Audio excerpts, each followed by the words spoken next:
दोस्तों शायद आप में से कुछ लोगों ने ट्रैविस स्कॉट का नाम जरूर सुना होगा और आजकल ऑल ओवर द वर्ल्ड ये बहुत ही ज़्यादा चर्चा में भी है। 5 नवंबर 2021 को अमेरिका के ह्यूस्टन शहर में इनका एक कॉन्सर्ट हुआ था जिसे एस्ट्रोवर्ल्ड कॉन्सर्ट का नाम दिया गया था और लगभग 50,000 लोग इस कॉन्सर्ट में आए थे और तभी कॉन्सर्ट में आए लोगों की सांसें रुकने लगी और 8 से 10 लोग तभी मर गए। लेकिन फिर भी ट्रैविस स्कॉट ने यह कॉन्सर्ट नहीं रोका। जी हाँ, आपने बिल्कुल सही सुना, 8 से 10 लोग मर गए थे लेकिन कॉन्सर्ट नहीं रोका गया। फिर उसके बाद कुछ लोगों ने जब इन्हें टच कर दिया तो वो बहुत ही ज़्यादा गुस्से में आग बबूला हो गए और अपने फैंस को मारने लगे, उनके ऊपर थूक दिया, उन्हें गालियाँ दी और कम्प्लीटली ऐसा लग रहा था कि ट्रैविस स्कॉट अपने आपे से बाहर हैं। Concert You tried to take my shoe? because someone tried to steal his expensive shoes Come on! Come on! and even spit on the person. उनकी अपनी आंखों के सामने लोग मर रहे थे लेकिन उन्होंने कॉन्सर्ट को रुकने नहीं दिया। ट्रैविस स्कॉट के इस कॉन्सर्ट में लोगों के कहने के अनुसार कुछ बहुत ही ज़्यादा डिमोनिक यानी कि शैतानी हुआ था। सबसे पहले आप इनकी टी शर्ट को देखिए कि वहाँ से शैतान आपको बाहर निकलता हुआ दिखाई देगा। शैतान एक अलग दुनिया से बाहर आता हुआ दिख रहा है। पहले ये यहाँ पर ब्लू था, फिर ऑरेंज हो जाता है। क्या आत्माओं के साथ वहाँ कुछ किया जा रहा था? मे बी कुछ लोगों का ऐसा कहना है कि उनकी आत्माओं के साथ उस कंसर्ट में गाने के द्वारा कुछ किया जा रहा था। कुछ लोग जो वहाँ पर इस कंसर्ट को अटेंड कर रहे थे उनका यह भी कहना है कि यह एक डिमोनिक रिचुअल था जिसके कारण शैतान को म्यूजिक के द्वारा बढ़ावा दिया जा रहा था। I don't know if you're ready to hear this. That whole concert was a ritual. Many people in the spiritual community have been talking about it. There are rituals that vibrate with higher frequencies, and then there are rituals that vibrate with lower frequencies. कुछ लोगों ने जो उस concert में थे उन्होंने कहा कि यह ऐसा था कि मानो हम सब लोग नर्क में चले गए थे। लोगों को फील हो रहा था कि हम नर्क में हैं। लोग वहाँ पर चिल्ला रहे थे, बहुत सारे लोग बेहोश हो गए थे। वीआईपी सेक्शन में तो बहुत लोग बेहोश पड़े हुए थे और लोगों का कहना है कि यह एक बहुत ही डरावना सीन था वहाँ पर।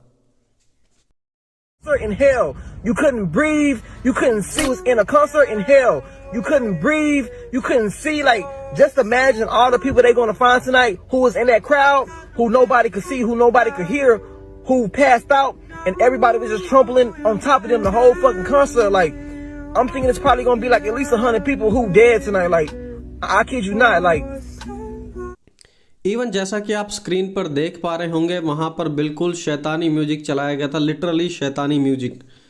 और शैतानी म्यूजिक के साथ साथ आपको दिख रहा होगा कि आत्माएं भी वहाँ पर चलती हुई दिख रही थी, कैमरे में रिकॉर्ड हुई हैं। कुछ लोगों का ऐसा कहना है, completely demonic.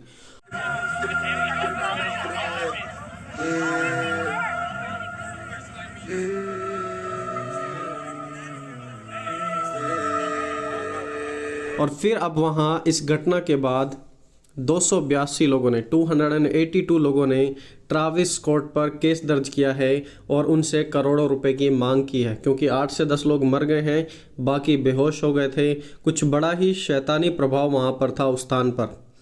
Travis Scott concert के दौरान क्लियरली देखे जा रहे थे कि लोग उन्हें मर रहे थे, उन्हें सामने से दिख रहा था कि लोग मर रहे हैं। आप इस वीडियो क्लिप में भी देख सकते हैं, उन्हें भीड़ के बीचों बीच एम्बुलेंस भी आती हुई दिखाई दे रही थी, बट ऐसा लगता है कि वो खुद चाहते थे कि लोग मरें और इसीलिए वो रुके नहीं, वो गाते रहे। भीड़ चिल्ला रही थी stop the show, stop the show, लेकिन शो को, कंसर्ट को नहीं रोका गया। और जैसे कि बाहर निकलने का दरवाज़ा खोला गया, आप देखिए लोग ऐसे भाग रहे हैं जैसे उन्हें कहीं बंदी बनाकर रखा गया था और दरवाज़ा खुलते ही लोग बड़ी तेज़ी से भाग रहे हैं, सैकड़ों की तादाद में। इसके बाद उन्हें अरेस्ट कर लिया गया। उन्होंने माफ़ी भी मांगी एक वीडियो के द्वारा, लेकिन इट्स टू लेट, 8 से 10 लोग पहले ही मर चुके हैं। देखिए प्रभु यीशु ने क्या कहा।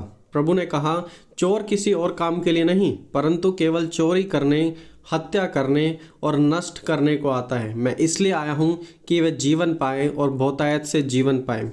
दोस्तों शैतान का सिर्फ एक ही उद्देश्य है और वो है लोगों को नाश करना, उनकी हत्या करना, और वो ही सब कुछ इस कंसर्ट में हुआ और आजकल सेकुलर म्यूजिक के द्वारा यही सब कुछ हो रहा है। ये एक उदाहरण है हमारे लिए। आप में से भी बहुत सारे लोग सेकुलर म्यूजिक के दीवाने हैं, सुनते हैं और बार बार पूछते हैं कि क्या हमें सेकुलर म्यूजिक सुनना चाहिए या फिर नहीं चाहिए। दोस्तों, ये एक एग्जाम्पल है हमारे सामने जिसको देखकर हमें सीखना है कि सेकुलर म्यूजिक आज के समय में कितना एक्सट्रीम जा चुका है और ये किस पर्पस के लिए, किस उद्देश्य के लिए इस्तेमाल किया जा रहा है। यह जो सब कुछ हुआ है एग्जाम्पल है कि सेकुलर म्यूजिक कितना डिमोनिक हो चुका है और अब हम ही से इससे सीखने की ज़रूरत है। जब हम बात करते हैं म्यूजिक की तो परमेश्वर ने हमें म्यूजिक उनकी आराधना का आनंद उठाने के लिए दिया है। पवित्र शास्त्र म्यूजिक से, महिमा के गानों से भरा हुआ है और सबसे बड़ा उदाहरण तो बाइबल की सबसे बड़ी किताब भजन संहिता ही है। निर्गमन 15 अध्याय में मूसा और उसकी बहन का परमेश्वर के प्रति गीत है। उन्होंने इस प्रकार गाया, मैं यहोवा का गीत गाऊंगा, यहोवा मेरा बल और मेरे भजन का विषय है और वही मेरा उद्धार और मेरा परमेश्वर भी है, मैं उसी की स्तुति करूंगा।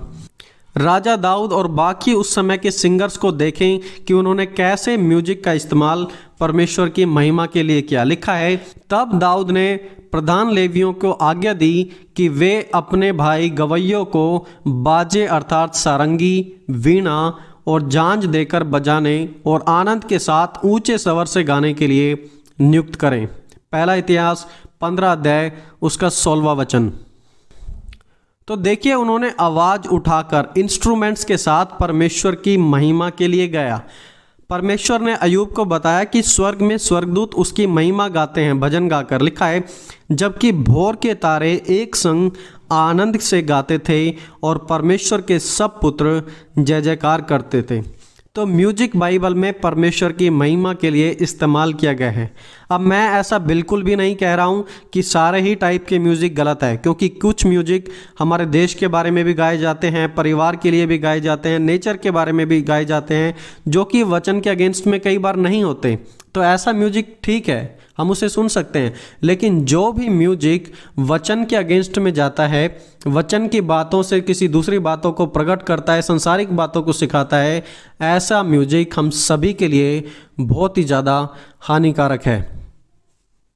अगली बार जब आप कोई भी म्यूजिक सुनते हैं तो हमेशा इस बात को याद रखें कि प्रेरित पौलुस ने फिलिपियों 4 अध्याय उसकी 8वीं आयत में क्या कहा था और क्या ये म्यूजिक इस प्रकार का है। फिलिपियों 4 अध्याय उसके 8वीं आयत में इस प्रकार लिखा हुआ है, इसलिए हे भाइयों, जो जो बातें सत्य हैं, जो जो बातें आदरणीय हैं और जो जो बातें उचित हैं, जो जो बातें पवित्र हैं, जो सुहावनी, मनभावनी अर्थात जो सद्गुण और प्रशंसा की बातें हैं, उन पर ध्यान लगाया करो। तो आप अपने आप से पूछिए कि क्या आप जो म्यूजिक सुन रहे हैं, क्या वो आदरणीय है? क्या वो म्यूजिक पवित्र है? नहीं, बिल्कुल भी नहीं। क्या वो परमेश्वर को प्रसन्न करता है? क्या उसमें सद्गुण है? और आप पाएंगे कि मॉडर्न म्यूजिक ना तो आदरणीय है, ना पवित्र है, ना परमेश्वर को प्रसन्न कर सकता है और ना ही उसमें कुछ सद्गुण है, ना ही वो कुछ अच्छा सिखा सकता है। और जो मॉडर्न म्यूजिक आजकल हम सुनते हैं वो इन सब कैटेगरी में फेल हो जाता है। लेकिन फिर भी आप पूछते हैं कि क्या हमें सेकुलर म्यूजिक सुनना चाहिए या फिर नहीं सुनना चाहिए। दोस्तों, म्यूजिक एक बहुत ही ज़्यादा पावरफुल टूल है। हम 2-4 बार किसी म्यूजिक को सुनते हैं तो वो हमारे दिमाग में सेट हो जाता है, आपको पता भी नहीं लगता, लेकिन उसका इन्फ्लुएंस आप पर बढ़ता जाता है। रैप म्यूजिक लड़कियों के बारे में, लड़कों के बारे में गंदी बात करता है, सेक्स के बारे में बात करता है, नशा, ये सब कुछ को प्रमोट करता है। और ऐसा म्यूजिक सिर्फ हमें शारीरिक अभिलाषाओं, संसार, पैसे और इंसान पर फोकस करने के लिए मजबूर करता है, किसी अच्छी चीज़ पर नहीं। बेस्ट म्यूजिक वो है जो परमेश्वर को महिमा दे, परमेश्वर को आदर दे।